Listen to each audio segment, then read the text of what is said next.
सवाल एक अलती पालती मार कर चार जानू होकर बैठ कर सोने से वजू टूटता है या नहीं।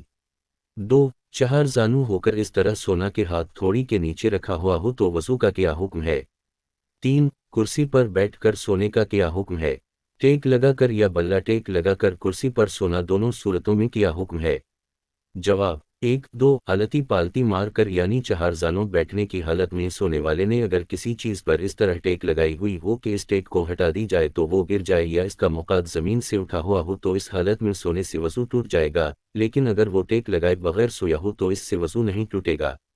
यही हुक्म इस सूरत में भी होगा जबकि अलती पालती मार कर यानी चार जानों बैठने की हालत में सोने वाले ने अपना हाथ ठोड़ी के नीचे रखकर ठोड़ी को हाथ से टेक दी हुई हो, यानी किसी दूसरी चीज से टेक लगाई हुई हो, तब तो वजू टूट जाएगा वरना नहीं टूटेगा। थोड़ी को हाथ पर टेक देने का वजू के टूटने से कोई ताल्लुक नहीं है।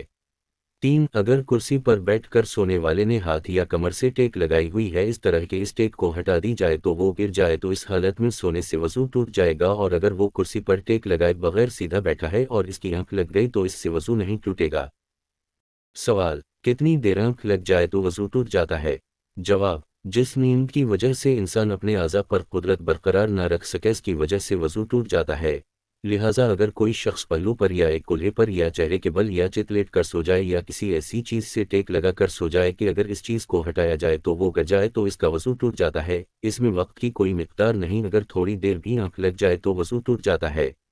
अलबत्ता सिर्फ ऊँघने से वजू नहीं टूटता। फ़कत वाला आलम।